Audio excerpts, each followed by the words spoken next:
আর আমি আমার ক্ষুদ্র জীবনে অভিজ্ঞতা থেকে দেখেছি ছেড়ে দেওয়ার মধ্যে সুখ আছে।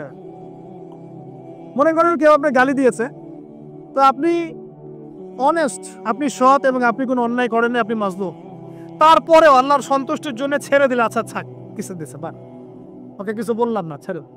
এই ছেড়ে দেওয়ার মতো যে এত সুখ, এটা আপনি বুঝতে পারতে দেন। এই সুখটা উপলব্ধি করেছেন স্বয়ং রাসূল সাল্লাল্লাহু আলাইহি ওয়াসাল্লাম। মক্কা বিজয়ের দিন ওই যে বহু মানুষ এসে কি বলেছিল, ভয়ে কাঁপছে যে রাসূল সাল্লাল্লাহু আলাইহি ওয়াসাল্লাম তাদেরকে আবার মৃত্যুদণ্ড দেন কিনা, আছে না? আল্লাহ নবী বললেন যে লা তাসরিবা আলাইকুমুল ইয়াউমা, তোমাদের উপর আজকে আমার কোনো অভিযোগ নাই। ওয়া আনতুমুত তুলাকা, তোমরা মুক্ত, যাও, ছেড়ে দেব। এটা শান্তি। ইউসুফ আলাইহিস সালামের ভাইরা কুয়াতে ফেলে দিয়েছিল না? সেখান থেকে মিশরের বাজারে, সেখান থেকে রাজপ্রাসাদে, সেখান থেকে জেলখানায়, জেলখানা থেকে রাষ্ট্র ক্ষমতায়। কি লাইফ ট্র্যাজেডি, লাইফের ট্র্যাজেডি দেখেছে? এখন ইউসুফ আলাইহিস সালাম যখন শেষে ভাই থেকে চিনলেন, তিনি কি ভাইদের প্রতি প্রতিশোধ নিয়েছেন? বলেছেন যাও, মাফ করে দিলাম, ছেড়ে। এটাই শান্তি। আল্লাহর জন্য ত্যাগের মহিমার মধ্যে শান্তি আছে। আল্লাহ পাক আমাদেরকে ত্যাগ করার তৌফিক দান করুন। তাই বলে সব জায়গায় আবার ত্যাগ করা যাবে না, এটাও মাথায় রাখতে হবে। বুঝতে পারছেন না কথা বলে? মনে করেন যে আপনার পরিবারে আপনার বোনকে কেউ টিজ করেছে, নাউজুবিল্লাহ, ছেড়ে দিব? যা বাবা, তুই টিজ করেছিস, যা দিলাম, ছেড়ে। এরকম মনে করেন যে কারো সমাজের মধ্যে কাউকে ধর্ষণ করা হচ্ছে, নাউজুবিল্লাহ, আর আমরা বলবো যে যাক, মানবতা দেখালাম, ছেড়ে দিলাম। ইসলাম তো মানবতা ধর্ম, যাও ছেড়ে দিলাম, বললাম, বললে হবে? সব জায়গায় ইসলাম মানবতা শেখায় না, কারণ কোনো জায়গায় মানবতা না শেখানোটাই ফরজ। একজন চোরের উপর আপনি কি মানবতা দেখাবে? একজন ধর্ষকের উপর আপনি কি মানবতা দেখাবে যে আরো ধর্ষণ করবো বা যা, উৎসাহ দিবেন? একজন খুনি, আপনি কি তাকে মানবতা দেখাবেন না ফাঁসি দিবেন? তো এই যে কিছু মানুষ এখন বলে ইসলাম মানে শান্তি, আর শান্তি মানে শান্তির সুবাতাস বলছেন। ওরা ওই যে ইসলাম থেকে বদর, উহুদ, খন্দক, খায়বার সব কাট করে ফেলছেন। এগুলো ইসলামে নাই। ইসলামে শুধু আছে সালাম, সালাম, আফসুস সালাম, খালি সালাম দিবা আর তোমরা কি করবো, খাবার খাওয়াবা, ব্যাস। আর ইসলামে যে আরো বড় বড় বিধানগুলো আছে, এগুলো পাশ কাটিয়ে এড়িয়ে যাবে। ইসলাম তো শান্তির ধর্ম। আরে বাবা, শান্তি মানে কি? শান্তি মানে আল্লাহর বিধানগুলো মেনে নিয়ে আল্লাহর সামনে আত্মসমর্পণের মধ্য দিয়ে শান্তি অর্জন করা। এই হলো ইসলামের ডেফিনেশন। আল্লাহ পাক আমাদেরকে পূর্ণাঙ্গতা বোঝার তৌফিক দান করুন। আমি যেটা বলছিলাম প্রিয় ভাইরা, অন্যের কষ্ট উপলব্ধি করে আমরা সারা বছর অন্যের স্বার্থকে অগ্রাধিকার দিব ইনশাআল্লাহ। যদি আমাদেরকে কেউ কষ্ট দেয়, আল্লাহর হস্তে মাফ করে দিবেন, তবে যেখানে মাফের কোনো সুযোগ নেই সেখানে মাফ করতে যায়। আল্লাহ পাক বোঝার তৌফিক দান করুন। 4, রমাদান দিয়ে গেছে, গরিবের কষ্ট উপলব্ধি করার মানসিকতা। যখন না খেয়েছিলাম তখন গরিবের কষ্ট বুঝি নাই। না খেয়ে থাকলে কেমন লাগে, পানি না পান করতে পারলে কেমন লাগে। এটা আল্লাহ পাক কেন দিয়েছেন? যাতে করে আমরা সমাজের এই দুস্থ মানুষগুলোর কষ্ট বুঝতে পারি। আল্লাহ পাক সারা বছর আমাদেরকে গরিবের সেবা করার তৌফিক দান করুন। আর এখন গরিবের রক্ত খুব চুষে খাওয়া হয়, তাই না ভাই? গরিবের রক্ত চোষা একটা সমাজ চলতেছে, আর রক্ত চোষা একটা অর্থনীতি চলতেছে। এই অর্থনীতির জনক বাংলার মাটিতে না, এই অর্থনীতির জনক পশ্চিমের। এটা সারা বিশ্বে ফর্ম করা হয়েছে। এর মধ্য দিয়ে গরিবের রক্তকারী চুষতে থাকবে। কারা চুষবে? পুঁজিবাদীরা। কারা চুষবে? এটা আবার কি? কোনো ওয়াজে তো শুনি নাই পুঁজিবাদ আবার কি জিনিস। এটাকে ক্যাপিটালিজম বলে। পুঁজিবাদ মানে সমাজের একটা অংশের মানুষের কাছে ধন সম্পদ কক্ষীভূত হবে, বাকিরা আস্তে আস্তে গরিব হতে থাকবে দিন দিন। এটা হচ্ছে কিনা? সমাজে এই স্তরবিন্যাসটা বাড়ছে কিনা? এই তো ঢাকা শহরে গিয়ে দেখেন না, বড় বড় কিছু জায়গা, গুলশান, বনানী, বাড়িধারা, এই বসুন্ধরা, দেখবেন খালি টলেস্ট বিল্ডিং, প্রতিযোগিতা। আর একটা বড় অংশ দেখবেন খালি বস্তি আর বস্তি আর বস্তি। এই যে দেখছেন তারতম্য, দেখছেন? এটা সারা বিশ্বে হচ্ছে সুদের কারণে। কিসের কারণে ভাই? 1 নম্বর সুদের কারণে, 2 নম্বর দুর্নীতির কারণে, 3 নম্বর হচ্ছে এই যে বোগাস একটা মনিটরি সিস্টেম চলছে এর কারণে। এটা বোঝেন খুব ভালোই যে কি দিতে হবে, খাদ্যদ্রব্য দিতে হবে, দিরহাম দেওয়া যাবে না, ফিতরা, তাই না ভাই? এটা তো খুব ভালোই বোঝেন। তো নবী সাল্লাল্লাহু আলাইহি ওয়াসাল্লাম যে গোল্ড দিনার আর সিলভার দিরহাম ইউজ করতেন, আপনি এখন কাগজের টাকা ইউজ করেন কেন? বলেন এখন কথা বলেন। এটা তো খুব ভালোই বুঝলেন যে খাদ্যদ্রব্য দিয়ে ফিতরা দিব। খাদ্য দিয়েছেন নবী, খাদ্যই দিব। চাল দিয়েছেন চাল, খেজুর খেজুর, কিসমিস কিসমিস। তাহলে নবী তো দিনার আর দিরহাম ইউজ করেছেন, তা আপনি এখন কাগজের টাকা ইউজ করে গেল।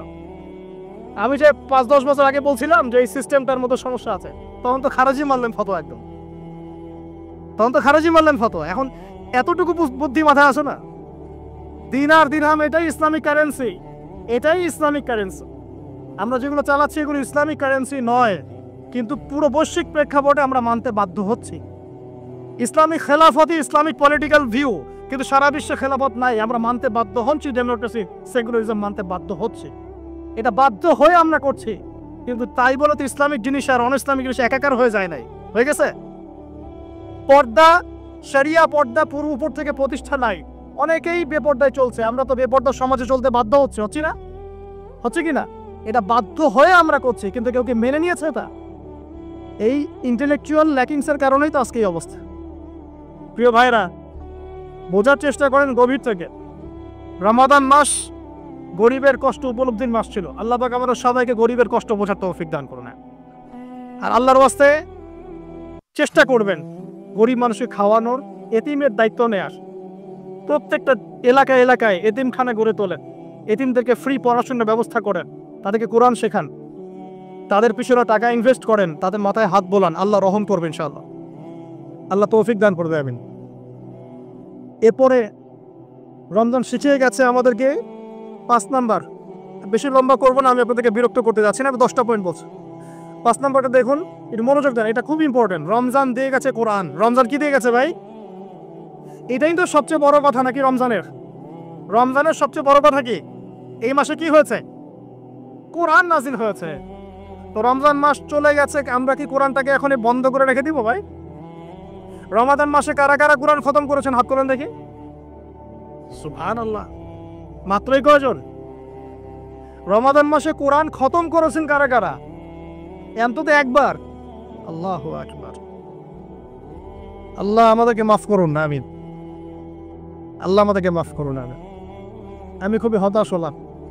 রমাদান মাসে কোরআন অন্তত একটা বার তো খতম করা উচিত ছিল নাকি ভাই? আচ্ছা, রমজানের সম রাখেন কেন জানেন? রমজান মাসে কোরআন নাজিল হয়েছে, এটা রমজানের সম্মান। আল্লাহ পাক বলেন নাই শাহরু রমাদান আল্লাযী উনজিলা ফীহিল কোরআন? আল্লাহ পাক বলেন নাই রমজান সেই মাস যেই মাসে কোরআন নাজিল হয়েছে? ইন্না আনজালনাহু ফী লাইলাতিল কদর, কদরের রাতে আমি কোরআন নাজিল করেছি। তাহলে রমাদান মাসে কোরআন পেয়েও যারা কোরআন পড়লো না, বুঝলো না, খতম করলো না, আমি তাদের জন্য আফসোস ছাড়া কিছু করতে পারছি। আচ্ছা যাই হোক, যা করেছেন করেছেন, তওবা করা যাবে তো ইনশাআল্লাহ? আমার সাথে বলেন আস্তাগফিরুল্লাহ আল্লাযী লা ইলাহা ইল্লা হুয়াল হাইয়ুল কাইয়্যুম ওয়া আতুবু ইলাইহি। আল্লাহ আমাদের সবাইকে কোরআন তেলাওয়াত করার তৌফিক দান করুন, সবাইকে কোরআন তেলাওয়াত শেখার তৌফিক দান করুন। আর ভাই, যোগ্যতা অর্জন করে তো দিনের কাজ করতে হবে, আগে তো কোরআন তেলাওয়াত করা শিখতে হবে নাকি? আল্লাহ পাক সবাইকে কোরআন তেলাওয়াত শেখার তৌফিক দান করো, কোরআনের তাফসীরগুলো পড়ার তৌফিক দান করো। আল্লাহ পাক প্রতি মাসে কমপক্ষে একবার করে কোরআন খতম করার তৌফিক দান। আল্লাহর রাসূল রমজান মাসে কোরআন এক খতম করতেন। জিবরাইল আলাইহিস সালাম আসতেন, তিনি পড়তেন, তিনি শুনতেন, তিনি পড়তেন, তিনি শুনতেন। এভাবে তারা প্রতি রমাদানে কোরআন খতম করতেন কি না? তার মানে মাসে কোরআন খতম করা রাসূলের সুন্নাত না? তা আমরা কি এই সুন্নাতটা জীবিত করতে পারবো না ইনশাআল্লাহ? প্রত্যেকদিন এক পারা করে পড়লেই হয়ে যায়। এক পারা মানে 20 পৃষ্ঠা। এই হাফেজি কোরআনের 20 পৃষ্ঠা, সময় লাগবে সর্বোচ্চ 1 ঘন্টা থেকে 1.5 ঘন্টা, সর্বোচ্চ 1 ঘন্টা থেকে 1.5 ঘন্টা। যারা হাফেজ তাদের সময় লাগে আধা ঘন্টাও না, আধা ঘন্টা। পারবো না ভাই ইনশাআল্লাহ? আল্লাহ পাক এই রমজান মাসের এই কোরআনকে সারা বছর আঁকড়ে ধরার তৌফিক দান করুন। এই কোরআন নাজিল হওয়ার পরেই আইয়ামে জাহিলিয়াত পরিবর্তন হয়েছিল। আবু জেহেলের শাসন পরিবর্তিত হয়ে মুহাম্মাদের শাসন হয়েছে। অতএব কোরআন থেকে বিমুখ জাতি কখনো দিন কায়েম করতে পারবে না। আল্লাহ পাক বোঝার তৌফিক দান করুন। তাদের যুবক ভাইরা একটু ওয়াদা করতে পারি তো ইনশাআল্লাহ সবাই কোরআন তেলাওয়াত করা শিখবো, প্রত্যেক মাসে 1 খতম দিব ইনশাআল্লাহ, কোরআনের অর্থ পড়বো ইনশাআল্লাহ। না অর্থ পড়ার দরকার নাই, খালি প্রত্যেক হরফে 10 নাকি কামাই করব, অর্থ করার কোনো দরকার নাই ভাই। আচ্ছা যাক, কিছু মানুষ আবার রাগ করে অর্থ করতে বললে, কারণ স্বার্থ আছে। যদি আপনারা কোরআনের অর্থ পড়া শুরু করেন এবং হাদিসকে চর্চা করা শুরু করেন, দিনই পড়াশোনা করা শুরু করেন, তখন তো অনেক ধর্ম ব্যবসা বন্ধ হয়ে যাবে। কথা বুঝতে পারছেন না মনে হয়? আপনারা যদি শিক্ষিত হওয়া শুরু করেন, কোরআনের A to Z অর্থ পড়া শেষ করেন, হাদিসগুলো পড়া শুরু করেন, ওলামায়ে কেরামের সাথে পরামর্শ করে বইপত্র পড়া শুরু করেন, হ্যাঁ, বিভিন্ন ইসলামিক কোর্সগুলো করতে থাকেন, আস্তে আস্তে আপনার যোগ্যতা বাড়বে। তখন তো আপনি কি করবেন না, ধর্মের নামে বিভ্রান্ত হতে চাইবেন না। অনেকের তখন ধর্ম ব্যবসাটা কি হবে, বন্ধ হয়ে যাবে। অতএব এই কারণে অনেকে চায় না যে মানুষ কোরআনের অর্থ বুঝুক। আমি আমার মন থেকে আপনাদেরকে রিকোয়েস্ট করছি, সবাই কোরআনের অর্থটা পড়ার চেষ্টা করেন। পারা যাবেন ইনশাআল্লাহ ভাই? আল্লাহ আমাকে তৌফিক দেখ, আপনাদের সবাইকে তৌফিক দান করুন। আর কমপক্ষে দিনে এক পারা করে কোরআন তেলাওয়াত করবেন। আল্লাহ মা বোনদেরকে তৌফিক দেখ, আপনাদের সবাইকে তৌফিক দান করবেন। এটা হলো 5 নাম্বার। 6 লাইলাতুল কদর মনে আছে কোন দশকে ছিল? আচ্ছা, কি মনে হয় আপনাদের এবার কদর কততম রাতে ছিল? কি মনে হয় বলেন তো, কে কি বলেন? বেজত তো জানি, কার কার মনে হয় 21-এ ছিল, কার মনে হয় 23, 27, 29, কার কার কি মনে হয়? আমি আমার জীবনে, এবার আমি আমার অভিজ্ঞতা বলি, আমার জীবনে এইরকম রমাদান আমি কখনো কাটাই নাই। আমার কাছে মনে হয়েছে এই রমজানেও আল্লাহ আমাদের প্রতি নারাজ হয়ে আছে। পুরো রমজান চলে যাচ্ছে, বৃষ্টি হচ্ছে না, এই সামান্য একটু বৃষ্টি। অথচ রমজান মাস আসার আগেই পরিবেশ ঠান্ডা হয়ে যেত না? আগে রমজান মাসে কন্টিনিউয়াসলি বৃষ্টি হতো, স্পেশালি শেষের দশকে অনেক বৃষ্টি হতো, এবং বৃষ্টি ছিল একটা আলামত যেটা দেখে আমরা চিনতে পারতাম যেটা কদরের রাত হতে পারে। এবার চেনাই যাচ্ছে না, খেয়াল করে দেখেন নাই? গরম, আর আমরা তো ঢাকায় ছিলাম, গরমের তীব্রতায় থাকা যাচ্ছে, এসি থেকে বাইরে বেরিয়ে হওয়া যাচ্ছে। আল্লাহ পাক নারাজ, ইস্তেসকার দোয়া করা হচ্ছে, বৃষ্টি হচ্ছে না। চিন্তা করতে পারেন? আর এমনও যুগ ছিল যে ওলামায়ে কেরাম, মানে দ্বীনের যারা রিপ্রেজেন্টেটিভ, আলেম ওলামা, মুত্তাকি পরহেজগার ব্যক্তিরা আনাচে কানাচে দোয়া করতো, সাথে সাথে বৃষ্টি নামা শুরু। এমন হচ্ছিল না? শোনেন, কেন হচ্ছে না? কারণ আমরা হয়তোবা এখনো সেই পর্যায়ে তাকওয়া, সেই পর্যায়ের আল্লাহ ভীতি এখনো অর্জন করতে পারি নাই, যে আমরা দোয়া করলেই সাথে সাথে কবুল হয়েছে। হয়তোবা আমাদের ভিতরে অনেক ত্রুটি আছে, এই ত্রুটিগুলো আগে দূর করতে হবে। আল্লাহ পাক তৌফিক দান করুন। আর আমার মনে হয় এমন অনেক মানুষ এই বাংলার জমিনে আছেন যারা যদি এই নামাজের সুযোগ পেতেন তাহলে তারা দোয়া করার সাথে সাথেই বৃষ্টি বসেন, কিন্তু তারা সুযোগ পাচ্ছেন না। এই একজন ছেলে বুঝতে পারছে কথার অর্থটা কি। এমন বহু মানুষ বাংলার মাটিতে আছে, হয় তারা যদি সুযোগ পেত নামাজটা পড়ার, হয়তো বা বৃষ্টি পড়ত। নাই বুঝলেন, একটু লেটে বোঝেন। আচ্ছা, বাংলাতে এমন অনেক মানুষ আছে যারা নীরবে নিভৃতে তাহাজ্জুদে আল্লাহর কাছে এত কান্নাকাটি করে, এত আমল করে, এত পরহেজগার মানুষ, তাদের দোয়ার বদৌলতে অনেক কিছু হয়। এটা আপনারা বিশ্বাস করতে হয়। আল্লাহ পাকের এই বান্দারা দুনিয়াতে আছে বলেই বহু কিছু হয়। আল্লাহর অনেক আযাব গজব আল্লাহ পাক উঠিয়ে নেন। আর এখন যে অবস্থা হয়েছে, আমরা সবাই বেশিরভাগই, আমরা সবাই বলবো না, বেশিরভাগই আমরা সুবিধাবাদী মুসলিম হওয়ার চেষ্টা করছি। ইসলামের যে অংশগুলো পালন করলে খুব মজা লাগে এগুলো আমরা পালন করতে চাই, যেগুলো পালন করলে সমস্যা হতে পারে আমরা গায়ে দাগ লাগতে দিতে চাই না। মানে আমি চলবো ঠিক, গায়ে যেন একটা আচরণ না লাগে, কেউ ভালো মন্দ না বলে, গালিগালাজ না করে, সুন্দর মতো চলবো আর কি। অথচ এই সুন্নত নবী সাল্লাল্লাহু আলাইহি ওয়াসাল্লামের তাকদীরেও জোটে নাই। ঠিক আছে, বুঝতে হবে। আল্লাহ পাক আমাদের সবাইকে পরিপূর্ণ কোরআন সুন্নাহ ফলো করার তৌফিক দান করুন, আমিন। এই লাইলাতুল কদর নিয়ে কথা বলছিলাম, এটা পাওয়ার জন্য ইতিকাফ করেছিলাম কিনা? অনেকে করেছেন। রাত জেগেছেন কিনা? এই যে রাত্রি জাগরণ করার যে ব্যাপারটা, এটা কি রমজানের শিক্ষা? রমজানের ছেড়ে যাওয়া একটা চেতনা কেমন? রাত জাগরণের মধ্য দিয়ে আল্লাহকে পাওয়া যায়। তারাবি পড়েছেন, তাহাজ্জুদ পড়েছেন না? এই তাহাজ্জুদে আপনি আল্লাহর কাছে চেয়েছেন, দোয়া করেছেন, আল্লাহকে ডেকেছেন, জিকির করেছেন, তখন আল্লাহর সাথে আপনার একটা গভীর সম্পর্ক ছিল না? এই সম্পর্ক রমজান যাওয়ার সাথে সাথে কি বন্ধ করে দিব, না সারা বছর ধরে রাখবো ইনশাআল্লাহ? আচ্ছা, 7 নম্বর ভাই, রমাদানে আল্লাহ রাব্বুল আলামিন আমাদের অনেককেই কিন্তু তারাবি পড়ার তৌফিক দিয়েছেন, দেন নাই?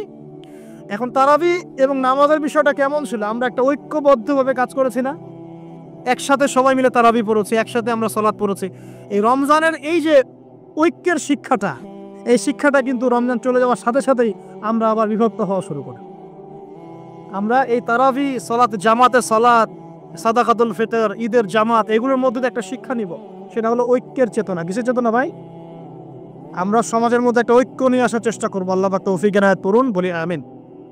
8 নাম্বার, রমজান মাসে আমরা যাকাত দিয়েছি অনেকে, সাদাকাও করেছেন অনেকে। দান সাদাকা বেশি বেশি করেছেন, যাকাত দিয়েছেন, সাদাকাতুল ফিতর দিয়েছেন, মাশাআল্লাহ। এই কাজগুলো কেন করেছেন? যাতে সাদাকার মধ্য দিয়ে আমাদের গুনাহগুলো মাফ হয়ে যায়। আল্লাহ পাক আমাদেরকে এই সাদাকার ওসিলায় কাল কিয়ামতে মাফ করেন, আরশের ছায়া ছায়া দেন এবং জান্নাত দান করেন। এই দান সাদাকার সিলসিলাটা, বেশি বেশি দান সাদাকার সিলসিলাটা সারা বছর চালু রাখতে হবে। আল্লাহ পাক তৌফিক এনায়েত করুন। আর এই দান করার সময় খেয়াল রাখবেন দানের টাকা কোথায় যাচ্ছে, খেয়াল রাখবেন আপনার দানের টাকা যাচ্ছে কোথায়, খেয়াল রাখতে হবে। দান কোথায় করবেন খেয়াল রাখবেন, কোন জায়গায় দান করলে আপনার দানটা সঠিকভাবে ইউটিলাইজ করা হবে এবং ইসলামের পথে এটা কাজে লাগানো হবে, এটা খেয়াল রাখবেন। আপনার দানটা সঠিকভাবে ব্যয় হচ্ছে কিনা। এই জন্য আমি পরামর্শ দিই, আগে আপনি আপনার আত্মীয়দের হক আদায় করেন, গরিব আত্মীয় স্বজনকে বেশি বেশি দান করার চেষ্টা করেন, তাদেরকে যাকাত দেওয়ার চেষ্টা করেন। এরপর ফি সাবিলিল্লাহ, দিনের কাজগুলো যেগুলো হয়, দিনের মসজিদ, দিনের মাদ্রাসা, দিনী মেহনত, দিনী অ্যাসোসিয়েশন, দিনী কোনো প্রজেক্ট, এগুলোতে আপনি বেশি বেশি দান খয়রাত করার চেষ্টা করেন। আল্লাহ পাক তৌফিক দান করুন, আমিন। 8 নম্বর, 9, তারাবি, তাহাজ্জুদ নামাজ, এগুলো আমাদের ঐক্যের চেতনা শিখিয়েছে। আমরা শাওয়াল মাস আসার সাথে সাথে যেন এগুলো ভুলে না যাই। এবং ওই যে প্রথমে বলেছিলাম যে রমাদান মাসে কেবলা পরিবর্তন হয়েছে, একটা নতুন জাতির উত্থান ঘটেছে, মানে ইহুদি খ্রিস্টান জাতির সাথে আমরা বিচ্ছেদ ঘোষণা করেছে। এখন সারা বছর আমরা যেন তাদের কৃষ্টি কালচারগুলো ফলো করা শুরু না করি। কেবলা পরিবর্তনটা মানে কি? মানে ওদের সাথে আমরা চলবো না, আমরা নতুন কেবলা নিয়ে এসেছি, নতুন জাতি আমাকে। এখন আমরা কি আমাদের জীবনের বিভিন্ন ক্ষেত্রে আমরা কি ওদের আদর্শ, ওদের নীতি, ওদের রীতি এগুলো ফলো করতে পারি? পারি না। যদি কেউ করি তাহলে কেবলা পরিবর্তনের অর্থ আমরা বুঝতে পারি নাই। এটা আমাদের খুব ভালো করে আয়ত্ত করতে হবে। আর সর্বশেষ যে কথাটা বলতে চাই সেটা হলো, রমাদান মাসে ওই যে বদরের যুদ্ধ হয়েছিল, মনে আছে? ওই যে প্রথমে বলেছিলাম, তো বদরের যুদ্ধটা ছিল জালেমের বিরুদ্ধে মাজলুমের অবস্থা। আবু জেহেল না জালেম ছিল না? নবী সাল্লাল্লাহু আলাইহি ওয়াসাল্লাম তারা মাজলুম ছিলেন না? এই যে মাজলুমের লড়াই জালেমের বিরুদ্ধে, এটা সারা বছর কন্টিনিউ থাকতে হবে। এটা কেমন? আমাদের সবার নফসই এখন জালেম, জালেম কিনা? নফস তো চায় উড়ে বেড়াতে, আল্লাহর বিধান মানতে চায় না, নামাজ করতে চায় না, দান সৎকা করতে চায় না, যাকাত দিতে চায় না, সব দুনিয়াবি বিষয়ে ব্যস্ত থাকতে চায়। নফসকে আগে কন্ট্রোল করেন, নফসের জুলুমগুলো আগে দমন করেন। পরিবারে বহু জালেম আছে না? পরিবারের মধ্যে জুলুম বন্ধ করেন। তারপরে আস্তে আস্তে অর্থনীতি ব্যবসায় আসেন, এখানে জুলুম আছে না? এই জুলুম বন্ধ করার চেষ্টা করেন। তারপরে সমাজের মধ্যে অনেক জুলুম হয় না? এই জুলুমগুলো বন্ধ করার চেষ্টা করেন। বদরের চেতনা মানে হচ্ছে সব সর্বস্তরের জুলুমের বিরুদ্ধে মাজলুমের একটা অবস্থা। আল্লাহ রাব্বুল আলামিন আমাদেরকে সৃষ্টি করেছেন কেন? উত্তর সূরা জারিয়াত 56 নম্বর আয়াত। আল্লাহ পাক বলছেন, বা'দা আউযু বিল্লাহি মিনাশ শাইতানির রাজীম, ওয়া মা খালাকতুল জিন্না ওয়াল ইনসা ইল্লা লিয়াবুদুন। আমি জিন আর মানব জাতিকে শুধুমাত্র আমার ইবাদত করার জন্যই সৃষ্টি করেছি। উত্তর পেলাম, আল্লাহ পাক আমাদেরকে কেন সৃষ্টি করেছেন? কেন সৃষ্টি করেছেন? আমাদেরকে তার ইবাদত করার জন্যই এই পৃথিবীতে পাঠিয়েছেন। ব্যাস, এটা একটা উত্তর হলো। এখন আল্লাহ রাব্বুল আলামিন আমাদেরকে কি থেকে সৃষ্টি করেছেন? শূন্য থেকে নাকি মাটি থেকে? নূর থেকে নাকি মাটি থেকে? মাটি থেকে। সর্বপ্রথম সৃষ্টি করেছেন আদম আলাইহিস সালামকে। সূরা বাকারায় বিস্তারিত ঘটনা আছে। সৃষ্টি করার পরে আল্লাহ রাব্বুল আলামিন আদম আলাইহিস সালামকে সমস্ত নাম শিখিয়েছেন। সমস্ত নাম মানে হচ্ছে মহাবিশ্বের সমস্ত জ্ঞান। আমাদের পিতা আদম আলাইহিস সালাম বাদর থেকে সৃষ্টি হন নাই। আল্লাহ রাব্বুল আলামিন তাকে নিজ হাতে সৃষ্টি করেছেন। তিনি অজ্ঞ ছিলেন না, আল্লাহ পাক তাকে জ্ঞান শিক্ষা দিয়েছেন। কথা কি পরিষ্কার? আচ্ছা, এবার একা একা বাঁচা যায় না, জীবনে একা চলা যায়? একা চলা যায় না। একাকী চলার যে সিফত, এটা শুধু আল্লাহ পাকের জন্যই শোভা পায়। আল্লাহ রাব্বুল আলামিনের কাউকে প্রয়োজন নাই। সারা কুল কায়নাতের মাখলুক যদি আল্লাহর ইবাদত করে, আল্লাহর কিছুই যায় আসে না। কুল কায়নাতের মাখলুক যদি আল্লাহর ইবাদত নাও করে, আল্লাহর তাও কিছু আসা যায় না। সমস্ত মাখলুক যদি আল্লাহর কাছে চাওয়া শুরু করে, আল্লাহ সবার চাওয়া এট দ্য সেম টাইম পূরণ করে দেন, আল্লাহর খাজানার জাররা পরিমাণ কমে যাবে না। কমে যাবে? আল্লাহ পাক কি আমাদের মুখাপেক্ষী? না সমস্ত সৃষ্টি আল্লাহর মুখাপেক্ষী? আল্লাহু আহাদুন আর কি আল্লাহুস সামাদ। আচ্ছা, আল্লাহ পাকের আমাদেরকে প্রয়োজন নাই, কিন্তু আমাদের আল্লাহকে প্রয়োজন আছে। একা থাকা এটা আল্লাহ পাকের পক্ষে সম্ভব হলে আমাদের পক্ষে সম্ভব নয়। আদম আলাইহিস সালামকে সঙ্গিনী দেওয়া হলো, তার নাম কি? হাওয়া আলাইহিস সালাম। দুজনে জান্নাতে থাকতে লাগলেন। আল্লাহ পাক বলে দিলেন তোমরা জান্নাতে থাকো, খাও, যা ইচ্ছা করো, শুধু একটা জিনিস করো না, ওয়ালা তাকরাবা হাযিহিস শাজারা, এই গাছের কাছেও যেও না। যদি যাও আল্লাহর সীমা লঙ্ঘন হয়ে যাবে, সমস্যা, তোমরা জুলুম করে বসবে।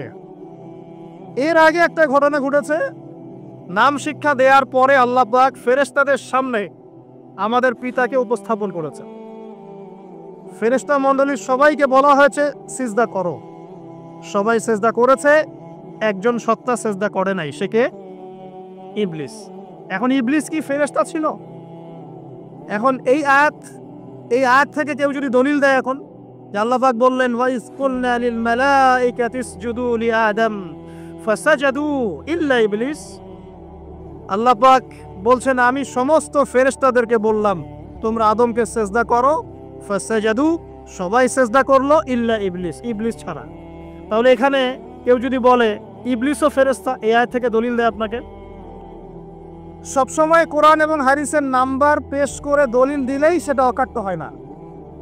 কথা কি বুঝতে পারছেন? হাদিস নাম্বার বললাম এত, আয়াতের নাম্বার বললাম এত, আপনার মাথা ঘুরে গেল, বাপ রে বাপ, মহাপণ্ডিত মানুষ আয়াত নাম্বার মেনশন করে দলিল দিয়ে গেল কেন? এই আয়াত থেকে কেউ যদি বলে ইবলিসও ছিল ফেরেশতা, নাউজুবিল্লাহ, সম্ভব? এখন সে কি ছিল এটা জানতে হলে সূরা কাহাফে যেতে হবে। ওখানে গিয়ে দেখা যাবে আল্লাহ বলছেন কানা মিনাল জিন, সে ছিল জিনদের একজন, ফাফাসাকা আন আমরি রব্বি, সে তার রবের আদেশকে লঙ্ঘন করেছে। এই দুই আয়াত এবং এর সম্পৃক্ত অন্যান্য আয়াতগুলো একত্রিত করলে আমরা দেখি সে ফেরেশতা ছিল না, সে ছিল কি? জিন। তার মানে শরিয়াতের যখন কোনো মাসলা মাসাইল নেবেন, ফরজ, ওয়াজিব, সুন্নাত, মুস্তাহাব যেটাই হোক না কেন, সবগুলো দলিলকে আগে একত্রিত করা শিখতে হবে। বাংলাদেশের মাটিতে একটা বড় সমস্যা হচ্ছে আংশিক দলিল নিয়ে আমরা লাফাই বেশি।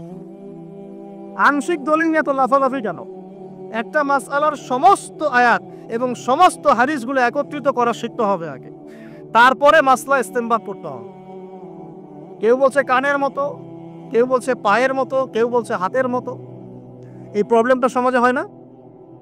এখন সমস্ত আয়াত এবং সমস্ত হাদিস একসাথে একজন ব্যক্তির পক্ষে জানা কতটা সহজ? খুব সহজ না কঠিন? এখন আপনারা যারা এখানে সবাই বসে আছেন, কে দাবি করতে পারবেন যে কোরআনের সমস্ত আয়াত এবং নবীর সমস্ত হাদিস আপনি জানেন? একজন বুকের পাড়া আছে দেখি, দাঁড়ান, বলেন যে আমি কোরআনের সব আয়াত জানি, আমি হাদিসের সব হাদিস জানি। কে বলতে পারবে? এই পৃথিবীর বুকে এখন যারা বেঁচে আছে তাদের মধ্যে কয়জনের এই সাহস আছে? বলতে পারে? তখন কি সমাধান? আমাদের পূর্ববর্তীদেরকে আমরা দেখি, আমাদের আগের জেনারেশন, তার আগের জেনারেশন, তার আগের জেনারেশন, এভাবে করতে করতে করতে আমরা সাহাবী, তাবেঈন, তাবে তাবেঈন, আইম্মায়ে কেরাম, তাদের দিকে চলে যাই যে তারা কি মাসআলার কি ফতোয়া দিয়েছেন, কোন ফতোয়ায় কি মাসআলা দিয়েছেন, আমরা তাদেরকে দেখা শুরু করি। কারণ তারা সেই জেনারেশন যারা দাবি করতে পারেন বা যাদের দাবিটা অকাট্য হতে পারে যে আমরা কোরআন এবং হাদিসের গভীর জ্ঞান রাখি, আলহামদুলিল্লাহ, তাদের মতো জ্ঞান আমরা রাখি। অতএব কোরআন এবং হাদিস ফলো করতে হলে আপনাকে তাদেরকে ফলো করতে হচ্ছে। সাহাবীদের বুঝের বাইরে নিজের বুঝ দিয়ে ইসলাম মানা যাবে না।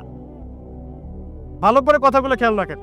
সাহাবীরা কোরআন এবং হাদিসকে যেভাবে বুঝেছেন, এই বুঝের বাইরে নতুন করে কোনো বুঝ এস্টাবলিশ করা যাবে না, সোজা কথা।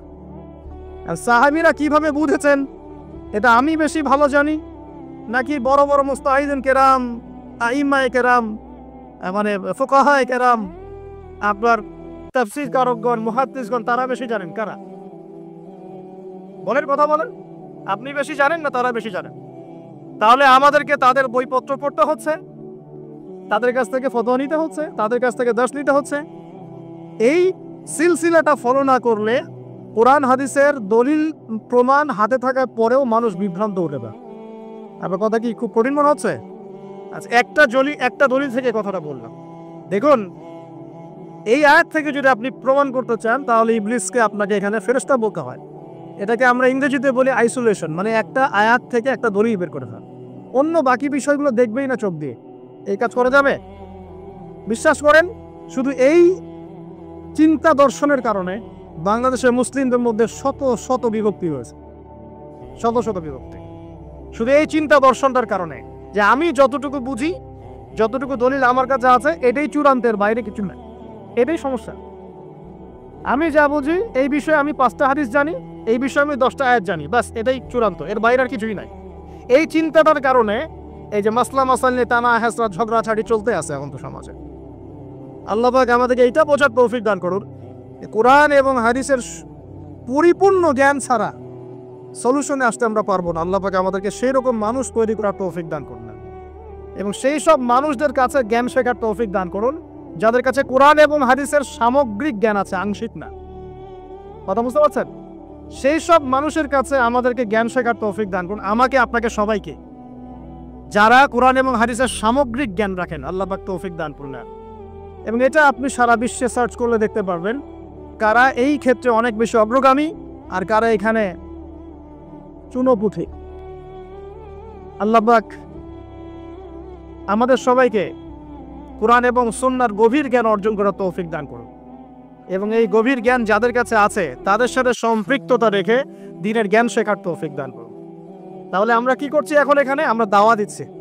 ওই যে বললাম দাওয়া, দাওয়া কি জিনিস আপনাকে আমি বলে গেলাম। নামাজ পড়েন, 5 ওয়াক্ত নামাজ পড়তে হবে, 5 ওয়াক্ত নামাজ পড়া ফরজ। নামাজ না পড়লে একজন ব্যক্তি মুসলিম থাকে না, কাফের হয়ে যায়। যাকাত দিতে হবে, যাকাত অস্বীকারী ব্যক্তি কাফের হয়ে যায়। আমি আপনাকে দাওয়াত দিয়ে গেলাম, ভাই জেনা করেন না, হ্যাঁ, মেয়েদের পিছনে ছুটেন না, মদ খায়েন না, মাদকদ্রব্য সেবন করেন না, সুদ খায়েন না। এগুলো কি সব বলেন দাওয়া? এগুলো দাওয়া। কিন্তু এগুলোর কোনো একটা যদি আপনি লঙ্ঘন করেন বা আমার কথা না মানেন, তাহলে কি আমি আপনার প্রতি কোনো ল বা আইন এনফোর্স করতে পারবো? নামাজ পড়েন না, আমি কি আপনাকে বাধ্য করতে পারবো? বাধ্য করতে পারবেন? যাকাত কেউ দিচ্ছে না এবং বাংলাদেশে এরকম লক্ষ লক্ষ মানুষ আছে, মেবি কোটি কোটিও হতে পারে, যাকাত দেয় না। আছে না? আছে কি নাই? বাংলাদেশে বহু মানুষ, লক্ষাধিক মানুষ, কোটি কোটি মানুষ সুদ খায়, খায় কিনা? যুবকদের মধ্যে লক্ষ লক্ষ যুবক মাদক সেবন করে কিনা? আমরা কি যারা দাঈল আল্লাহ বা আলেম বা ধর্মতাত্ত্বিক ক্ষেত্রে জাতিকে নেতৃত্ব দেই, তারা কি তাদের উপরে কোনো ল ইম্পোজ করতে পারে? পারে না। তাহলে এই জায়গায় আপনাকে বুঝতে হবে যে দিন এখানে কায়েম পরিপূর্ণ হয়নি এখন পর্যন্ত। এই জিনিসটা আগে মাথার মধ্যে ঢোকা। তবে ইনশাআল্লাহ তাআলা এই পৃথিবী ফানা হবে না, কিয়ামত হবে না যতদিন পর্যন্ত না এই পুরো বিশ্বে দিন কায়েম না হচ্ছে। কি না হচ্ছে ভাই? এই বিশ্বে দিন যতদিন পর্যন্ত কায়েম না হচ্ছে, ইনশাআল্লাহ আল্লাহ পাক কিয়ামত দিবেন না ইনশাআল্লাহ। এই চিন্তাটা কি জানেন? লালন করেন, বিশ্বাস করে, এটা বিশ্বাস করে। এই যে এই জায়গাটার নাম কি? আত্রাই। আত্রাই না? আত্রাই, রাজশাহী, নওগাঁ, ঢাকা, বাংলাদেশ, পাকিস্তান, ভারত, হ্যাঁ, সৌদি আরবিয়া, আরব আমিরাত, দুবাই, সিরিয়া, ফিলিস্তিন, যত বিশ্বে যত জায়গা আছে, একটা কাঁচা বাড়ি, একটা পাকা বাড়ি বাদ থাকবে না যেখানে কালিমা লা ইলাহা ইল্লাল্লাহ কায়েম হবে না ইনশাআল্লাহ। এটা বিশ্বাস করেন, এটা কোরআন হাদিস ঘাটাঘাটি করেই আপনাকে বলছে। এটা যতদিন পর্যন্ত প্রতিষ্ঠা না হচ্ছে ইনশাআল্লাহ কিয়ামত হবে। যে যা ইচ্ছা করতে থাকে করুক, যত ফিতনা ছড়ানো ছড়া, যত ষড়যন্ত্র করার করুক, যত মানুষ মারে মারুক, যত মানুষ হকপন্থী মানুষ ময়দান থেকে নাই হয়ে যায় যাক, মানে যা হয়ে যায় যাক, এটা হবে ইনশাআল্লাহ। বিশ্বাস করলেন না? খুশি হন নাই? কষ্ট পাচ্ছেন নাকি? দিন প্রতিষ্ঠা হলে একজন সত্তা কষ্ট পাবে, ঠিক? ওই যে সেজদা করলো না, কে সেজদা করলো না? এবং এখন শয়তান 2 ভাগে বিভক্ত, মিনাল জিন্নাতি ওয়ান নাস, মানুষের মধ্যেও আছে আর জিনদের মধ্যে আছে। এখন জিন শয়তান কিন্তু প্রচুর। আপনারা এই বিষয়টা একটু সতর্ক থাকবেন। বাংলাদেশে একটা সমস্যা ছড়িয়ে পড়ছে, সেটা হল তান্ত্রিক, কবিরাজ, জাদুটোনা, বান, এগুলো খুব বেশি হচ্ছে এখন সমাজে। খুব সতর্ক থাকবেন। প্রতিদিনের জিকির আজগারগুলো ছাড়বেন না, সকাল সন্ধ্যার জিকির আজগারগুলো ছাড়বেন না। সুস্থ মানুষ অসুস্থ হয়ে যাচ্ছে, সুন্দর পারিবারিক সম্পর্ক ধ্বংস হয়ে যাচ্ছে, সুন্দর ব্যবসা দেখবেন নাই, অধঃপতন হয়ে গেল। ভালো সুস্থ একটা ছেলে একদম বিছানায় পড়ে গেল। পোস্টারিং করে করে এগুলো মানুষকে শেখানো হচ্ছে। পোস্টার লাগিয়ে লাগিয়ে বেড়াচ্ছে মানুষ যে আপনি কি প্রেমের সম্পর্ক জোড়া লাগাতে চান, আপনি কি পরিবারের সুখ চান, আপনি কি এই চান, আপনি কি সেই চান, স্বামীকে বশ করতে চান, শাশুড়িকে বশ করতে চান, এগুলো। আর আমি আলহামদুলিল্লাহ এই লাস্ট 2-3 বছর দেশে বিভিন্ন জায়গায় ঘুরে যা দেখেছি, এগুলো এই উত্তরবঙ্গের কিছু জেলা আর ওইদিকে পার্বত্য এলাকাগুলা, এই এই যেখানে পাহাড়ি এলাকা, দুর্গম জায়গাগুলো, এগুলোতে এগুলো বেশি চর্চা হয়। খুব সতর্ক থাকবেন, জিন শয়তান থেকে সতর্ক থাকবেন। এই জন্যে আমি কিছু ওজিফা বলি। ওজিফা মানে আমল আর কি। যেমন সকাল সন্ধ্যায় সূরা ফালাক, সূরা নাস, সূরা ইখলাস পড়বেন। প্রত্যেক ফরজ নামাজের পর আয়াতুল কুরসি পড়বেন। রাতে শোয়ার আগে সূরা বাকারার শেষের 2টা আয়াত পড়বেন। দিনে 100 বার পড়বেন, লা ইলাহা ইল্লাল্লাহ ওয়াহদাহু লা শারীকা লাহ লাহুল মুলক ওয়া লাহুল হামদ ওয়া হুয়া আলা কুল্লি শাইইন কাদির। এটা খুব পাওয়ারফুল একটা দোয়া। সকাল সন্ধ্যায় পড়বেন বিসমিল্লাহিল্লাযী লা ইয়াদুররু মা ইসমিহি শাইউন ফিল আরদ ওয়া লা ফিস সামা ওয়া হুয়াস সামিউল আলিম। আউযু বিকালিমাতিল্লাহি তাম্মাতি মিন শাররি মা খালাক। এরকম প্রচুর দোয়া আছে। হিসনুল মুসলিম বইটা বাসায় রাখবেন, এই দোয়া কালামগুলো ছাড়বেন না। যদি ছাড়েন আপনিও কিন্তু সুস্থ মানুষ, এগুলো রিফ্লেক্টেড হতে পারেন, সম্ভাবনা আছে। আর সবসময় পবিত্র থাকার চেষ্টা করবেন, পাক পবিত্র থাকার চেষ্টা করবেন। দেখুন রাসূল সাল্লাল্লাহু আলাইহি ওয়াসাল্লামকে একজন সাহাবী জিজ্ঞাসা করেছিলেন যে আমার রিজিক প্রশস্ত হোক, আমি চাই হে আল্লাহ রাসূল, আমাকে একটা ছোট্ট একটা সুন্দর আমল, সহজ একটা আমল বলে দিন। নবী সাল্লাল্লাহু আলাইহি ওয়াসাল্লাম এক সাহাবীকে বলেছেন আত্মীয়তার সম্পর্ক বজায় রেখো, আত্মীয়তার সম্পর্ক বজায় রেখো, তাহলে রিজিক প্রশস্ত হবে। আরেক সাহাবীকে বলেছেন সবসময় পবিত্র থেকে ওযু অবস্থায় থাকার চেষ্টা করো, রিজিক বাড়বে ইনশাআল্লাহ। এই আমলগুলো কি খুব কঠিন? আল্লাহ আমাদের করার তৌফিক দান করুন। প্রিয় ভাইরা, যেটা বলছিলাম, দেখুন দিনের দাওয়াত, দিনের প্রচার প্রসার আর ইকামত এক জিনিস নয়, প্রতিষ্ঠা এক জিনিস নয়। প্রতিষ্ঠা না হওয়া পর্যন্ত কিয়ামত হবে না, এটাও বলে দিলাম ইনশাআল্লাহ। এখন আসেন, আল্লাহ রাব্বুল আলামিন আমাদের পিতাকে সৃষ্টি করে নাম শিক্ষা দিলেন, তাহলে সেজদা যে করা হলো কিসের বদৌলতে? দৈহিক শক্তির বদৌলতে না জ্ঞানের মানদণ্ডে? কোনটা? তার মানে আমাদের পিতা আদম আলাইহিস সালাম কি অজ্ঞ ছিলেন না জ্ঞানী ছিলেন? আল্লাহ পাক তাকে নিজ হাতে সৃষ্টি করলেন না বাদর থেকে সৃষ্টি করলেন? বুঝতে পারছেন তো? বানিয়ে বলছি না কোরআন থেকে বলছি? আচ্ছা, এবার সেজদা করলো সবাই, সব ফেরেশতা। কে করলো না? ইবলিস না করে একটা চ্যালেঞ্জ করলো। সেই চ্যালেঞ্জটা কি? আল্লাহ পাক যখন বললেন মা মানাআকা আল্লা তাসজুদা ইযা আমারতুক, আমি যে সেজদা করতে বলেছিলাম আদমকে কেন করলে না? ইবলিস যুক্তি দিল। এই যে এখন কি যুক্তিবাদী মানুষ বের হয়েছে সমাজে, কোরআন হাদিসের দলিল দিলে উল্টা যুক্তি দেয়। কি দেয়? যুক্তি। হ্যাঁ, যুক্তি গ্রহণযোগ্য হবে যদি কোরআন হাদিসের পক্ষে হয়, যুক্তি গ্রহণযোগ্য হবে না যদি কোরআন সুন্নাহর বিপক্ষে যায়। এখন ইবলিস যুক্তি দিচ্ছে, খলাকতানি মিন নার ওয়া খলাকতাহু মিন তিন, আল্লাহ আপনি আমাকে সৃষ্টি করেছেন আগুন থেকে আর আদমকে সৃষ্টি করেছেন মাটি থেকে, তাহলে আমি কেন আদমকে সেজদা করব? এখানে আদম আমার চেয়ে কি কম উন্নত, আমি আদমের চেয়ে বেশি সুপিরিয়র, সেটা প্রমাণ করতে চাইছে। আসলে কি তাই? এখানে কে কাকে কি দিয়ে সৃষ্টি করেছে এটা বেশি ইম্পর্টেন্ট না আল্লাহ পাকের হুকুমটা বেশি ইম্পর্টেন্ট? আল্লাহ বলেছেন নামাজ পড়তে হবে, এত যুক্তি খোঁজার দরকার নাই তো আমার। কেন পড়বো, শারীরিক উপকারিতা কি, মানসিক উপকারিতা কি, এত কিছু খোঁজারই তো দরকার নেই আমার। আল্লাহ বলেছেন পড়তে, ব্যাস পড়তে হবে। আল্লাহ বলেছেন যাকাত দাও, যাকাত দিতে হবে। আর আমার তো যুক্তি খোঁজার দরকার নাই। কেন? আল্লাহ বলেছেন হে বোন আপনি পর্দা করুন, আপনার তো যুক্তি খোঁজার দরকার নাই, কেন করব? এই যুগে চলা যায় কিনা? আল্লাহ বলেছেন হালাল খাও, সুদের ধার কাছেও যেও না, এবার জেনার ধার কাছেও যেও না। তা আমি জেনার ধার কাছে যাব না, সুদের ধার কাছে যাব না, আমার তো যুক্তি খোঁজার দরকার নেই। দরকার আছে? এখন এই বিনা যুক্তিতে বিনা বাক্য ব্যয়ে আপনি যখন কোরআন এবং হাদিসকে মানতে যাবেন, তখন কিছু মানুষ, কিছু সো-কল্ড বুদ্ধিজীবী আছে, এরা আপনাকে বলে দিবে আপনি মৌলবাদী মানুষ। মৌলবাদ কথাটার অর্থ কি? মানে আপনি কোরআন এবং হাদিসের মূল নীতিগুলো মেনে চলেন, এটাই তো নাকি? এখন কোরআন এবং হাদিসের মূল নীতি কেউ মেনে না চললে কি মুমিন থাকতে পারবে কিনা, মুসলিম থাকতে পারবে কিনা? থাকতে পারবে? তাহলে শব্দটা তো ভালো, শব্দের মধ্যে খারাপ কি আছে? পশ্চিমাদের আদলে গড়া এই যে পুরো মিডিয়া, এখন পুরো বিশ্বটাই পশ্চিমাদের আদলেই গড়া। বিশ্বের প্রতিটা ডিপার্টমেন্ট, মিডিয়া বলেন, সংস্কৃতি বলেন, অর্থনীতি বলেন, রাজনীতি বলেন, সবগুলো ডিপার্টমেন্ট পশ্চিমাদের আদলে গড়া হয়েছে।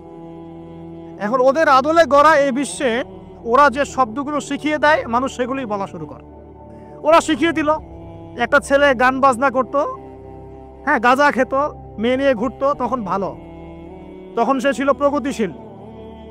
আর যখন এই ছেলেটা তওবা করে ফিরে আসলো, নামাজ পড়া ধরলো, দাড়ি রাখা শুরু করলো, হ্যাঁ মাশাআল্লাহ কোরআন সুন্নাহ গবেষণা করা শুরু করলো, দিনী বই পুস্তক পড়া শুরু করলো, এখন তাকে বানিয়ে দিবে ঘুরিয়ে ফিরিয়ে মৌলবাদী বানিয়ে দিবে কোনো কোনো ক্ষেত্রে।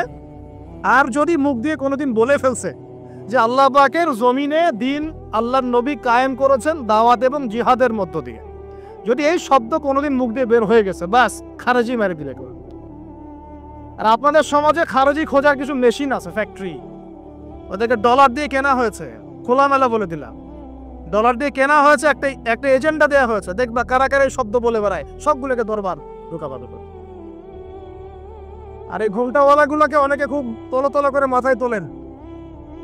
ইমানদার আর মুনাফেক চেনার চেষ্টা করবেন, ইমানদার আর মুনাফেক চেনার চেষ্টা করবেন। আর যারা আল্লাহ পাকের ইবাদতকে সন্ত্রাস বানিয়ে ফেলে, এদের সাথে ইসলামের কোনো সম্পর্ক নেই। যত বড় আপনি শায়েক লকব লাগান না কেন, আমার কিচ্ছু যায় আসে না। আর শায়েক তো সস্তা, আমাকে একজন বলছে শায়েক, আর নামলাম গাড়ি থেকে বলছে শায়েক কেমন আছেন। আপনি শায়েক শব্দের কি অর্থ জানেন? শায়েক মানে কি? আমি কি উস্তাজ?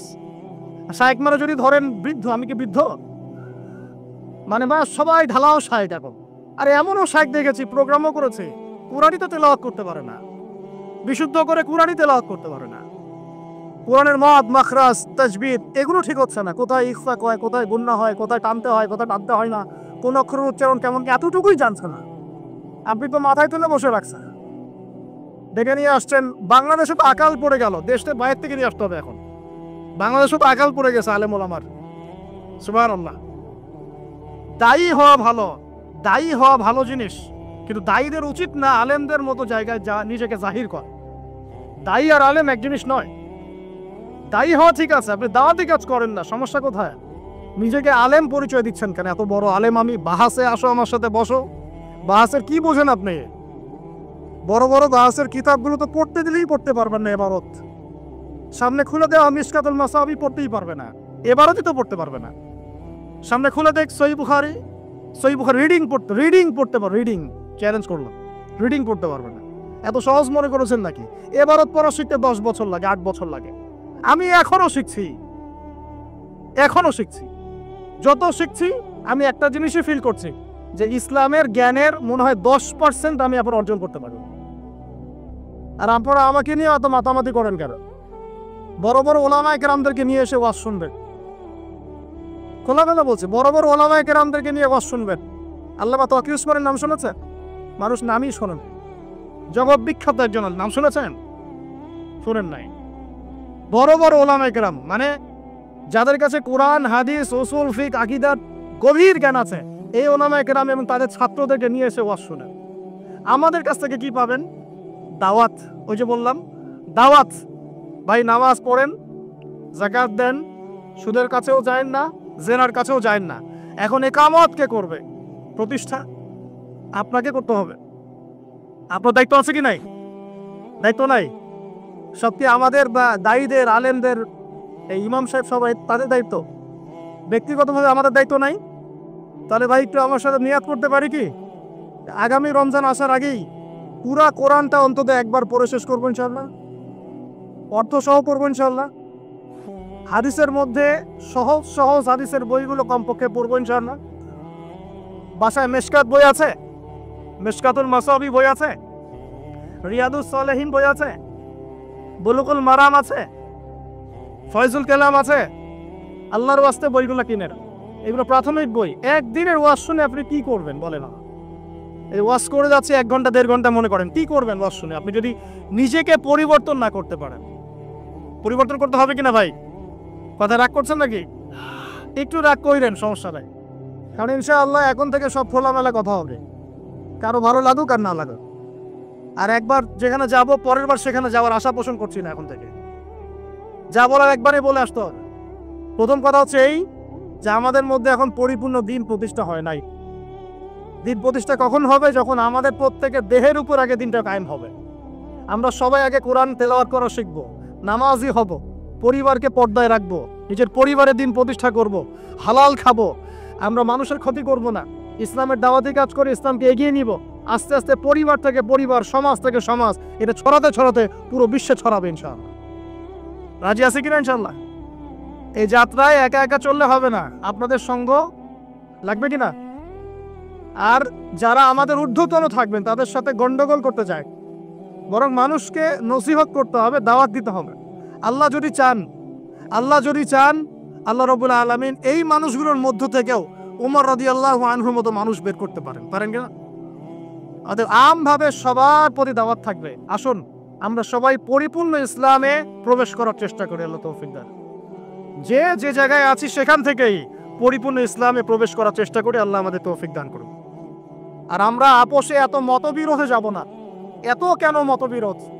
রমজান আসার আগে 10টা মাসলা নিয়ে মতবিরোধ, রমজান আসলে তারাবি নিয়ে মতবিরোধ, শেষ দশকে ফিতরা নিয়ে মতবিরোধ, শেষে আবার টাকা দিয়ে দিব না চাল দিয়ে দিব তাই নিয়ে মানে মতবিরোধের কোনো শেষ নাই নাকি আমাদের? আমরা কি কিয়ামত পর্যন্ত এগুলোই করতে থাকবো নাকি? একটু বলেন তো, মাথায় কি আমাদের ঘেলু বলতে কিছুই নাই এখন? আমরা কি এগুলাই করতে থাকবো? কোরআন এবং হাদিস কি আংশিক না সামগ্রিক? আপনাদের কি মনে হয় যে কোরআন এবং হাদিসে আল্লাহ রাব্বুল আলামিন তার রাসূলের মাধ্যমে আমাদেরকে বৈচিত্র্য দেন নাই? বৈচিত্র্য, কোরআন এবং হাদিসে বৈচিত্র্য আছে, কিন্তু বৈচিত্র্য আছে। আপনি জোহরের আগে 2 রাকাত সুন্নত পড়েছেন, একদম সহিহ দলিল থেকে প্রমাণিত। এখন আমি 4 রাকাত সুন্নত করেছি, মানে আপনারটা সঠিক আমারটা ভুল, তাই না? নাকি আমারটা সঠিক আপনারটা ভুল? বলেন। আর কিছু মানুষ বলবে 2টা কেমনে ঠিক হয়? ঠিক হলে একটা হবে। আসলে এমন মাথা মোটা মানুষ কিছু। পয়সার কয়টা পার্ট থাকে? একটা দিক না দুইটা দিক থাকে। মানে একটা প্রিন্ট দেখে যদি বলে 2 পাশেই শাপলা, পরিবার কোনো নাই, 2 পাশেই শাপলা হবে? এই সমস্যাটা কেন হচ্ছে? আংশিক জ্ঞানের কারণে হচ্ছে। পরিপূর্ণ জ্ঞান অর্জন করতে হলে অনেক গভীরে ঢুকতে হবে, এবং সেই পরিপূর্ণ জ্ঞান এই বিশ্বে যারা অর্জন করার চেষ্টা করছেন তাদের কাছ থেকে জ্ঞান শিক্ষা নেন। আল্লাহ পাক তৌফিক দান করুন। জানি না আর কিভাবে বললে আপনারা বুঝবো, তবে আমাদের এখন সবচেয়ে বেশি প্রয়োজন হচ্ছে নিজেদের ব্যক্তি জীবনে ইসলামকে প্রতিষ্ঠা করা, পরিবারের মধ্যে ইসলামটা প্রতিষ্ঠা করা, হালাল হারাম মেনে চলা, যুবকরা স্পেশালি মাদকের ধার কাছে না যাওয়া, জীবনটাকে আল্লাহর জন্য উৎসর্গ করার মানসিকতা তৈরি করা, এবং মহিলাদেরকে শিক্ষিত করে তোলা যাতে পরিবারটা শিক্ষিত হয়, এবং উম্মার মধ্যে এই বিভক্তিগুলোকে কমানোর চেষ্টা করা। যারা বিভক্তি বাড়ানোর চেষ্টা করে এদেরকে বয়কট করা শুরু করা। বিভক্তি যারা বাড়াতে চায়, খালি বাড়াতে চায়, এগুলো বন্ধ করেন আল্লাহর রাস্তায়। বিশ্বাস করেন, যদি সামর্থ্য থাকতো এই বাহাসগুলোকে লাইভ প্রচার করা যেত সারা দেশব্যাপী, সবাই ঘরে ঘরে বসে দেখবে যে আসলে কোন মাসালাটা সর্বাধিক সঠিক, তারপর তারাই সিদ্ধান্ত নেবে যে কোনটা করবো কোনটা করবো। বসবে না কেন? চাপ দিয়ে বসানো যায় প্রশাসনিক ক্ষমতা থাকলে। সমাজের মধ্যে ফিতনা হচ্ছে, ঝামেলা সৃষ্টি করা হচ্ছে, উভয় পক্ষকে চাপ দিয়ে বসানো যায়, বসবি না কেন? তারপরে উভয় পক্ষের মধ্যে মোনাজারা হবে এবং রাষ্ট্রীয়ভাবে সবার ঘরে সেটা দেখানো হবে। সব জনগণ দেখবে যে কোনটা সঠিক কোনটা বেঠিক। একজন উস্কাই দিবে, আর একজন বাসে বসতে চাইলে বসবে না, আমি তো তোমার সাথে বসবো না, তুমি জাহেল। একজন উস্কাই দিবে, আর বসতে চাইলে আরেকজন অপরপক্ষ বলবে বসতে হবে, সে বলবে না আমি বসবো না, তুমি তো জাহেল, তোমার সাথে বসা যাবে না। আবার এই নে কে বলবে প্রশাসনিক অনুমতি নিয়ে আসেন তাহলে বসবো না, কেউ এই কেউ সেই। কিন্তু এদিকে আবার জনগণ কিন্তু বিভ্রান্ত হচ্ছে, জনগণের মাথা খারাপ। আরে এক আলেম এই কথা বলে, আরেকজন এই বলে, একটা সেই বলে, একটা সেই বলে, তাই না? চাপ দিয়ে বসানো দরকার। বসবে না কেন? বসা দাও একদম প্রোটোকল দিয়ে, তারপরে এটাকে প্রচার করতে হবে জনগণের সবার সামনে। দেখি কে কার কথা হেলমেট দৌড় আছে, একদম তখন দেখা যাবে কার কথা হেলমেট দৌড় আছে। তারপর যেটা সঠিক জনগণ সবাই বুঝে নেবে যে কোনটা সঠিক কোনটা বেঠিক। এরপর যেটা বেঠিক প্রমাণিত হবে তারপর যদি মাঠে আসে দাওয়াতি কাজ করতে পিটাই সোজা করতে হবে। আদারওয়াইজ আপনি সমাজে ঐক্য আনতে পারবেন। এই ফেতনা চলতেই আছে, প্রতিটা মাসলা নিয়ে ফেতনা, প্রতিটা মাসলা নিয়ে ফেতনা। যুব সমাজ এখন কি চায় জানেন? এই ছেলেগুলা এখন আল্লাহকে চিনতে চায়। তারা জীবনকে নিয়ে হতাশ, মাদকের ভয়াল থাবাতে হতাশ, কেউ মিউজিক করে, কেউ প্রেমিকার পিছনে ছোটে, কেউ পলিটিক্যালি পার্টির সাথে যুক্ত হয়ে মারামারি করছে রাস্তাঘাটে। তারা আল্লাহকে পেতে চায়, আল্লাহর কাছে যেতে চায়। আর ওরা যখন আল্লাহর কাছে যায়, পর্দা করে একটু স্বামীর আনুগত্য করে খেয়ে পরে বেঁচে জান্নাত পেতে চায়। সাধারণ মানুষ কি চায়? আমরা নামাজ রোজা হজ জায়গা ঠিকঠাক মতো করবো, সত্য পথে চলবো, কারো ক্ষতি করবো না, আল্লাহর কাছ থেকে জান্নাত আশা করবো, এতটুকু চান না? এইটুকু চাওয়ার মধ্যে এত সমস্যা কিসের? এটা তো সহজ জিনিস। এই সহজ রাস্তাটাকে আমরা এত কঠিন করছি কেন? কেন আমরা ধর্মকে এত কঠিন করছি? কেন ধর্মকে এত কঠিন করবো আমরা প্রত্যেকটা ক্ষেত্রে? আমার ক্ষুদ্র গবেষণায় আমি দেখেছি, ক্ষুদ্র গবেষণায় আমার মনে হয় বাথরুমের মাসআলা থেকে শুরু করে রাষ্ট্র চালানো পর্যন্ত এমন কোনো সেক্টর বাদ নাই যে মাসআলা নিয়ে আমাদের সমাজের মধ্যে ইখতিলাফ চলতেছে না, মারামারি কাটাকা। এমনকি বাথরুমে ভাই আপনি পানি নিবেন না টিস্যু নিবেন সেটা নিয়ে মানা। আপনার কি মনে হয় এগুলো এমনি এমনি হচ্ছে? এগুলো জিন শয়তানের প্রভাব আছে, মানুষ শয়তানের প্রভাব আছে। আর এগুলো যখন চলতে থাকে, ইসলামের বিরোধী শক্তিরা গাছের আড়ালে গিয়ে মুচকি মুচকি হাসে, দেখ ওরা কি করে। দিন কায়েম তো দূরের কথা, দেখ ওরা আপোষে মারামারি করে শেষ হয়ে যাচ্ছে। এমন হচ্ছে না ভাই? এগুলো কি খুব ভালো হচ্ছে? তাহলে সমাধান কি?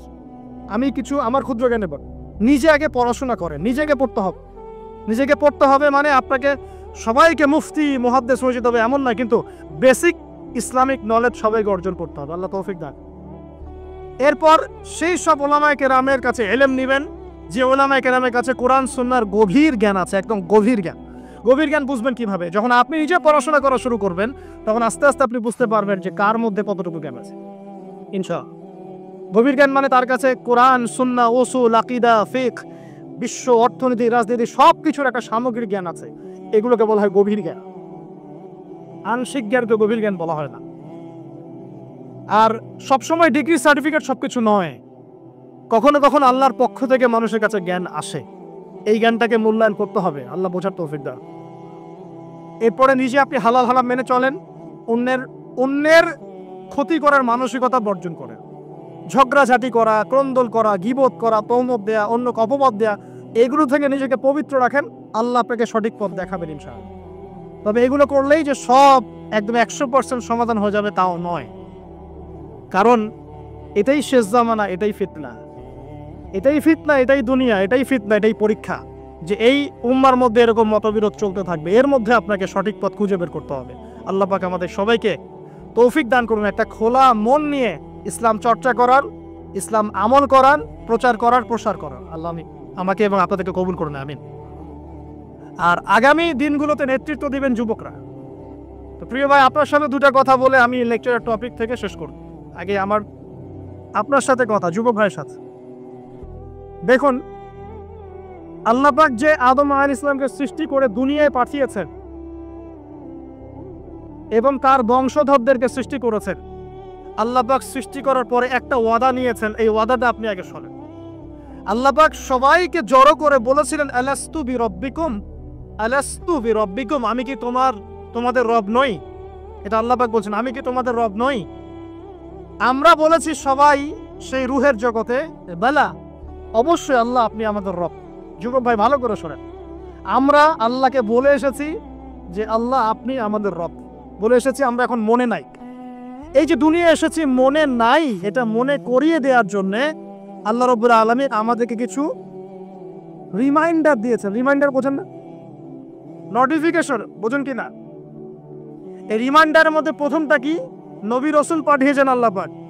নবী রসুলগণ এসে সেই কথাই মনে করিয়ে দিয়েছেন যে তোমরা আলমে আরওয়াহে ছিলে, তখন কিন্তু তোমরা আল্লাহর কাছে ওয়াদা করেছো, আল্লাহর ইবাদত করতে দুনিয়া এসেছো, অতএব আল্লাহর বিধান মেনে চলো, দুনিয়াতে সফল হবে, পরকালেও জান্নাত পাবে। এই কথাগুলো নবীগণ বলে গিয়েছেন বছরের পর বছর, যুগের পর যুগ। বলে যান নাই? আচ্ছা, এটা রিমাইন্ডার ছিল। এরপর রিমাইন্ডার দিয়েছেন আল্লাহ পাক আসমানে কিতাব নাজিল করেছেন, করেন নাই? বহু কিতাব, তাওরাত, জাবুর, ইনজিল, কোরআন, এর আগে আরো অনেক সহিফা আল্লাহ পাক নাজিল করেছেন লক্ষ লক্ষ বছর ধরে। এগুলো রিমাইন্ডার। আরো কি রিমাইন্ডার ছিল? প্রত্যেক যুগে যুগে নবীদের কাছে সুন্নাত এসেছে, ওই সুন্নাতগুলো রিমাইন্ডার ছিল। এরপরে নবীরা যখন চলে গিয়েছেন, যেমন আমাদের নবী মুহাম্মদ সাল্লাল্লাহু আলাইহি ওয়াসাল্লাম এখন নাই আমাদের মাঝে, কিন্তু তার ওয়ারিস উত্তরাধিকাররা আছেন না? উলামায়ে কেরাম, মুস্তাহিন, মুফাসসির, ফুকাহায়ে কেরাম, বড় বড় বরেণ্য উলামায়ে কেরাম আছেন কি না সমাজে? আছেন না?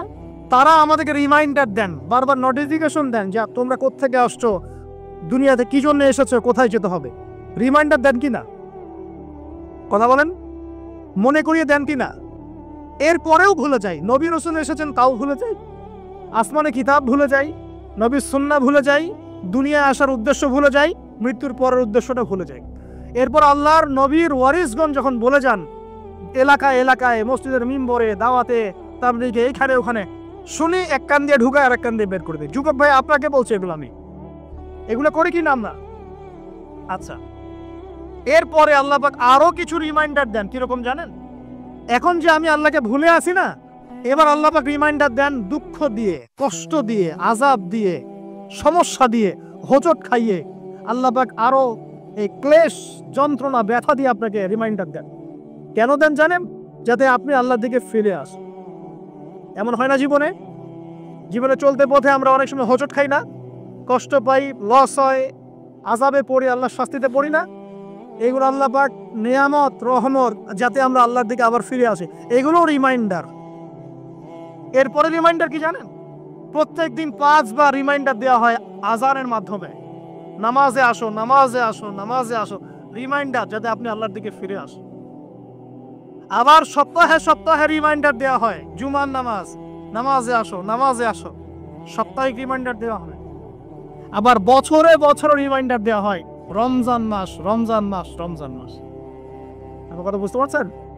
এই রমজান যেটা এসেছিল, এটা আমাদের জীবনের রিমাইন্ডার ছিল। চলে গেল, চলে যে গেল, সে আমাদের মতো মানে গাদ্দার না। এখনকার মানুষরা ছেড়ে চলে গেলে সব নিয়ে চলে যায়। রমাদান চলে গেলে সব দিয়ে চলে যায়। কথা বুঝতে পারছেন? এখনকার মানুষরা যখন ছেড়ে চলে যায় কেউ কাউকে, তখন সব নিয়েই চলে যায়। ওই যে আপনার গার্লফ্রেন্ড ছেড়ে চলে গেছে, সব নিয়ে চলে গেছে না? না কিছু দিয়ে গেছে? স্মৃতি দিয়ে গেছে নাকি? ওই স্মৃতিতে যুবকরা এখন গান বাজনা করে আর গাঁজা খায়, ইয়াবা খায়।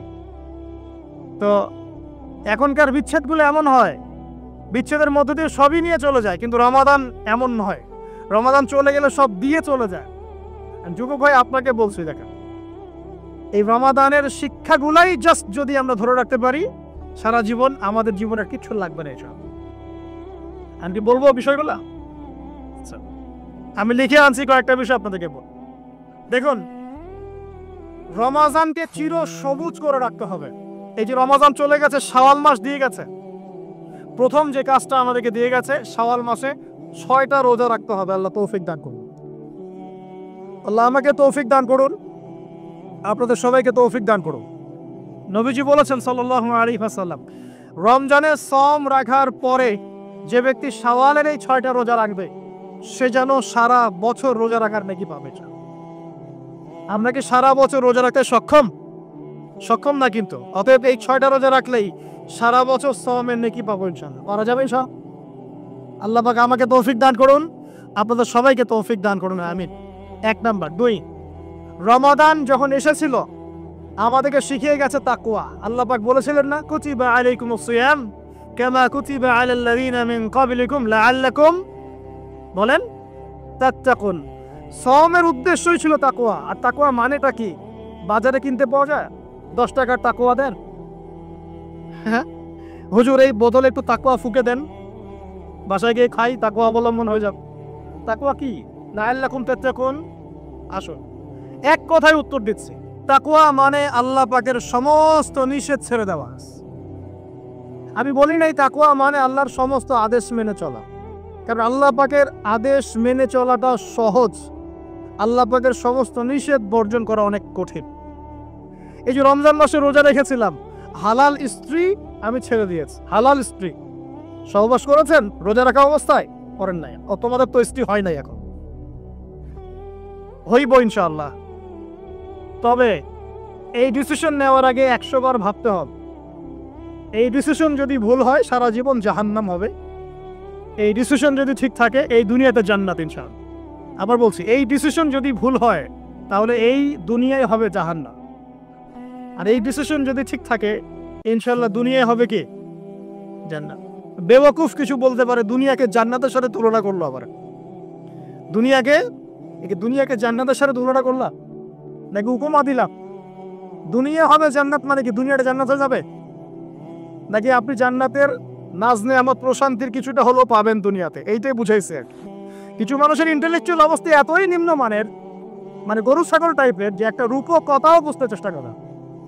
রূপকথা আমরা যদি বলি কাশ্মীর একটা জায়গা, সুবহানাল্লাহ, এত চমৎকার, এত সুন্দর, মনে হয় দুনিয়ার একটা জান্নাত। তা বলদ বলবে, বলদ দুনিয়ার কাশ্মীরকে জান্নাতের সাথে তুলনা করলো, দেখো এত অ্যামিবা চিনেন? অ্যামিবা একটা প্রাণী চিনেন? ওই যে একটা বক্সের মধ্যে মাছগুলো ঘোরাঘুরি করে, দেখেছেন বাসায়? এরা কেন ঘুরে, কখনো জিজ্ঞেস করেছেন নিজেকে ওরা কেন একই রাস্তায় বারবার ঘুরে? হ্যাঁ বলেন। ব্রেইনের ধারণ ক্ষমতা এতটুকুই, ও যে রাস্তা দিয়ে যায় ও ভুলে যায় কোন রাস্তা দিয়ে এসেছে, ওই জন্য প্রতিবার এই রাস্তাকে ওর কাছে নতুন বলে মনে হয়। এত স্বল্প জ্ঞান আল্লাহ পাক ব্রেন তাকে দিয়েছে, কিন্তু তারপরেও সে আল্লাহর অবাধ্যতা করে না, কিন্তু সে আল্লাহর ইবাদত করে। ওই মাছও আল্লাহর ইবাদত করে। তো এখন আমাদের সমাজে এমন কিছু মানুষ দেখতে পাওয়া যায়, জ্ঞান বুদ্ধি মাশাআল্লাহ এমন বলদের পর্যায়ে, যদি বলি কাশ্মীর মনে হচ্ছে জান্নাত, বলবে যে কাশ্মীরকে জান্নাতের সাথে তুলনা করছে। সুবহানাল্লাহ। তো যাই হোক, আপনাকে যেটা বলছিলাম, যদি এই বিয়ের ডিসিশন আপনি ঠিক রাখতে পারেন দুনিয়াতে জান্নাতের একটা ফ্লেভার পাবেন ইনশাআল্লাহ। এই সৌভাগ্য নবী সাল্লাল্লাহু আলাইহি ওয়াসাল্লামের হয়েছিল, কারণ তার ঘরে খাদিজা রাদিয়াল্লাহু আনহার মতো একজন স্ত্রী ছিলেন। সারা দুনিয়া তার বিরুদ্ধে, কিন্তু বাসায় গেলে তিনি প্রশান্তির সাথে থাকেন। এটা নিয়ামত না? আর নূহ আলাইহিস সালাম, সারা দুনিয়ার সাথে লড়তে হয়, বাসায় এসে আবার ওয়াইফের সাথেও লড়তে হয়। নূহ আলাইহিস সালামের ওয়াইফ কিন্তু ইমানদার ছিলেন, বুঝছেন দাদা? তো এই যে দুনিয়াতে পরীক্ষা। এখন দেখুন, আপনাদেরকে বলতে যাচ্ছি যে রমাদান আমাদেরকে তাকওয়া শিখিয়েছে, মানে আল্লাহ পাকের সমস্ত নিষেধ বর্জন করা। একটা হাদিস বলি, আপনি বুঝতে পারবেন। আল মুমিন, মুমিন মুসলিমটা, আল মুমিন আল মুসলিম মান সালিমাল মুসলিমুনা মিন লিসানিহি ওয়া ইয়াদিহি, যার হাত এবং জবান থেকে অন্য মুসলিম নিরাপদ থাকে। আর আল মুহাজির, মুহাজিরকে মানহাজরা মা নাহাল্লাহু আন, আল্লাহ পাক যা নিষেধ করেছেন এখান থেকে সে দূরে থাকে, আল্লাহর নিষেধ থেকে দূরে থাকে। আল্লাহর নিষেধ থেকে দূরে থাকলে পরে তাকওয়ার ফ্লেভার পাওয়া যায়। স্ত্রী ছিল হালাল, আমি ছেড়ে দিয়েছিলাম। পানি পান করা কি হালাল না হারাম? হালাল, কিন্তু রোজা রেখে ছেড়ে দিয়েছে। খাবার খাওয়া কি হালাল না হারাম? হালাল, রোজা রেখে ছেড়ে দিয়েছে। আল্লাহ পাকের হালাল গুলো বর্জন করেছে, হারাম কি করতে পারবো?